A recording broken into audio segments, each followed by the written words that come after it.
कि गुजरी हुई जिंदगी को याद ना कर, तकदीर में जो नहीं उसकी फरियाद ना कर, जो होगा वो होकर ही रहेगा, तू कल की फिक्र में आज की हंसी बर्बाद ना कर।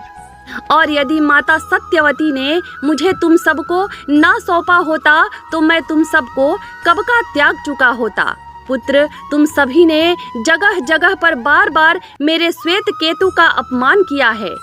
दोस्तों, महाभारत का युद्ध शुरू हो चुका था। शिविर के भीतर मध्यम दीपक जल रहा था। शिविर में भीष्म पितामह थे। शरीर पर गहरे घाव हैं। एक सेवक उनके पीठ पर औषधि लगा रहा होता है। तभी शकुनी, दुर्योधन और दुशासन भीष्म पितामह के पास आते हैं। शकुनी हल्की मुस्कान के साथ बोलता है, तातश्री, घाव बहुत गहरा तो नहीं लगा ना? भीष्म पितामह क्रोधित होकर बोले, जो सबसे गहरा घाव गांधार नरेश, वो कभी आंखों से दिखाई नहीं देता। वो घाव आत्मा पर होता है, वंश की जड़ों पर होता है। जिस घने वृक्ष की छाया में तुम खड़े हो, अगर वही ना रहेगा तो तुम कहाँ जाओगे? भीष्म पितामह सेवक की ओर देखकर कहते हैं, इस औषधि को हटा दो। इन तन के घावों का अब कोई महत्व नहीं रहा है। भीष्म पितामह दुर्योधन के पास आकर आगे बोले, अभी भी कुछ नहीं बिगड़ा है पुत्र, अभी भी समय है। उनसे मित्रता कर लो, लौटा दो पांडवों का उनका इंद्रप्रस्थ। युद्ध की अग्नि में अपने कुल को मत झोंको। दुर्योधन क्रोधित होकर बोला, चाहे मुझे हस्तिनापुर भी क्यों ना खोना पड़े पितामह, पर मैं देने के नाम पर पांडवों को सुई के नोक के बराबर भी भूमि नहीं दूंगा।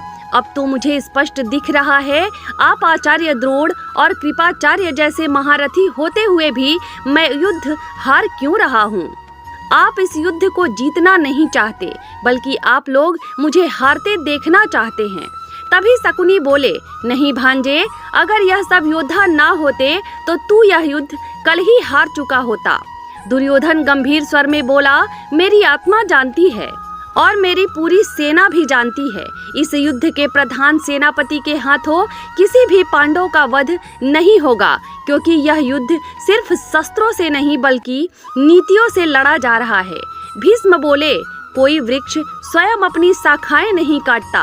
पुत्र, तुम भी मेरे लिए पांडवों से कम प्रिय नहीं हो। यदि ऐसा ना होता तो अभी अभी जिस तरह तुमने मुझसे बात की है, उसके उपरांत महादेव की सौगंध, तुम जीवित खड़े दिखाई नहीं देते। पर तुमने भी मेरे स्नेह का वही कवच पहन रखा है जो प्रिय पांडवों ने पहना है, और मेरा कोई भी बाण उस कवच को भेद नहीं सकता। इसलिए जाओ, लंबी आयु का वरदान लेकर विश्राम करो, अभी युद्ध बाकी है। दुर्योधन बोला, क्या मैं एक प्रार्थना कर सकता हूँ पितामह? भीष्म बोले, नहीं, जब तक मैं इस युद्ध का प्रधान सेनापति हूँ, वह कर्ण इस युद्ध में भाग नहीं ले सकता। दुर्योधन क्रोधित होकर बोला, क्या मैं एक और प्रश्न कर सकता हूँ?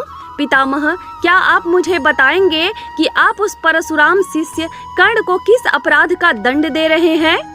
भीष्म पितामह बोले, उसने मेरे गुरु परशुराम का अपमान किया है।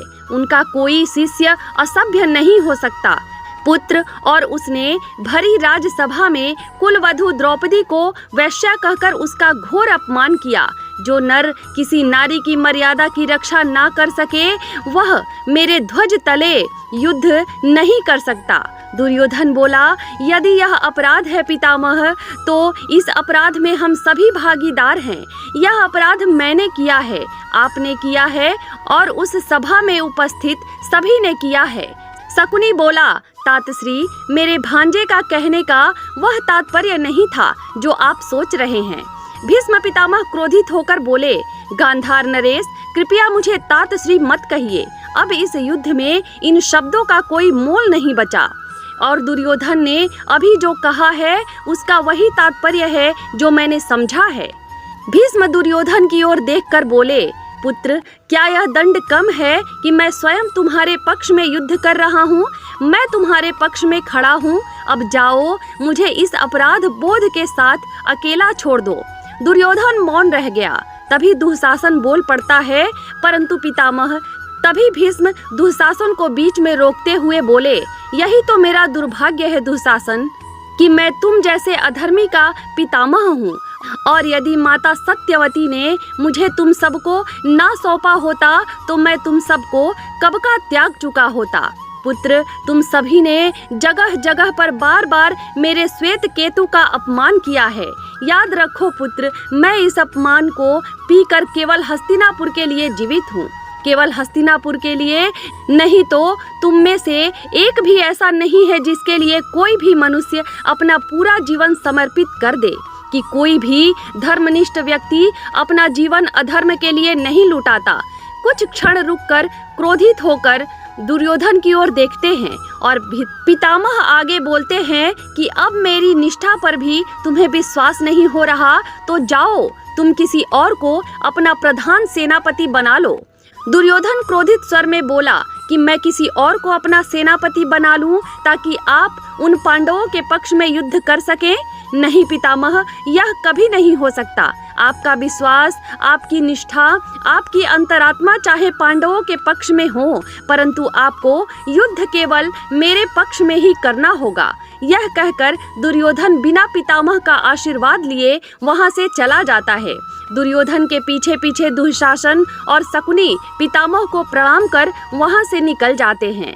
भीष्म पितामह अकेले थे। उनका मन दुर्योधन के कटु और विष भरे शब्दों से आहत और क्रोधित थे। वे भीतर ही भीतर अत्यंत जल रहे थे। तो मित्रों, भीष्म पितामह का यह संवाद केवल एक युद्ध को लेकर नहीं था। यह संवाद उस पीड़ा की पुकार थी जो एक पितामह अपने ही वंश के विनाश की आहट सुन रहे थे। दुर्योधन के अहंकार और द्वेष की आग में भीष्म का हृदय धीरे धीरे जल रहा था। वह देख रहे थे कि उनकी अपनी ही संतान, अंधभक्ति और दुर्योधन का अभिमान, यह तीनों मिलकर एक त्रिशूल बन गए हैं जो बार बार पितामह की आत्मा को भेद रहे हैं। यह घाव शरीर पर नहीं थे, यह आत्मा के वह जख्म थे जो ना दिखते हैं ना भरते हैं, सिर्फ अंदर ही अंदर खून बहाते हैं। मित्रों, यदि यह संवाद दिल को छू गया हो, यदि आपने भी पितामह की पीड़ा को महसूस किया हो, तो इस वीडियो को लाइक करें और हमारे चैनल को जरूर से सब्सक्राइब करें।